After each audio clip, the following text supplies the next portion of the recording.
Our headlines this morning. Rishi Sunak will hold his first cabinet meeting this morning after a major reshuffle of ministers. It comes as he warns of tough choices ahead.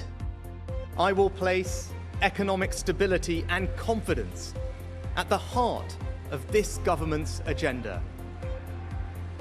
This will mean difficult decisions to come. Good morning from this women's wear factory in Derbyshire. I'm here finding out what businesses like this want to hear from the new Prime Minister as he stitches together his plan for the economy. The end of the road for the Fiesta. Ford is expected to announce the iconic motor is being scrapped. The miracle babies, Harry and Harley, are the most premature born twins to survive. And now they'll be celebrating their first birthday with us here. Good morning in sport. It's a knockout for Chelsea, how last year's winners qualified from the group stage of the Champions League in impressive style.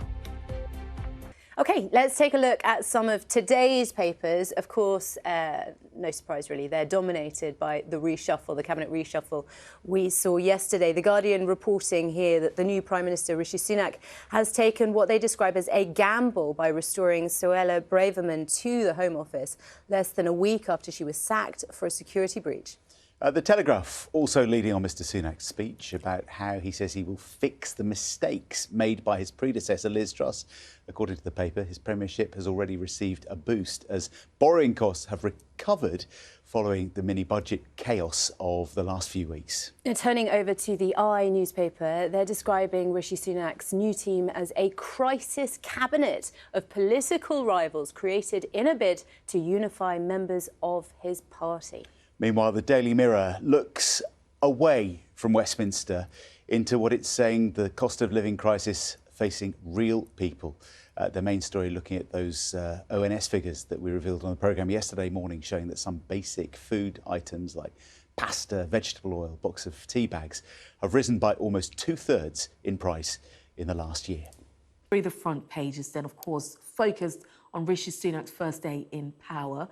And kicking off with the I then, Sunak's crisis cabinet. That's how the I describes the Prime Minister's new team finalised last night.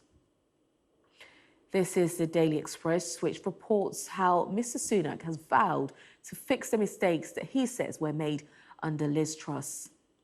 And that promise made in his first Downing Street address is also the lead for the Daily Telegraph. And the Times too makes that pledge in front page lead the story. And the Guardian calls the reshuffle a gamble, restoring experienced hands to cabinet, including Suella Braverman, just days after she was forced to resign for breaching the ministerial code. And the Metro pictures Mr Sunak at Buckingham Palace before heading to number 10 with the headline, "Kings can only get better," an echo of Labour's mantra in the days of Tony Blair. Well, this is a Tory government, by the way. Also in picture in the Mail there with Mr Sunak apparently telling King Charles, "Leave it to me, Your Majesty." And the Mirror says multimillionaire Rishi Sunak has entered Downing Street while the British people are in despair at the cost of living.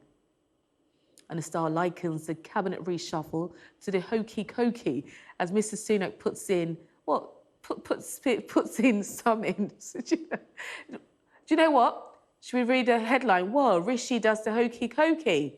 That's. I hope I did that all right. Now, while the Sun imagines the new PM talking to Larry, the Downing Street cat, and telling him, well, at least I got rid of the other mug, Jacob Rees mug. And if you want to see any of those front pages again or read those stories, then scan the QR code, which is on your screen.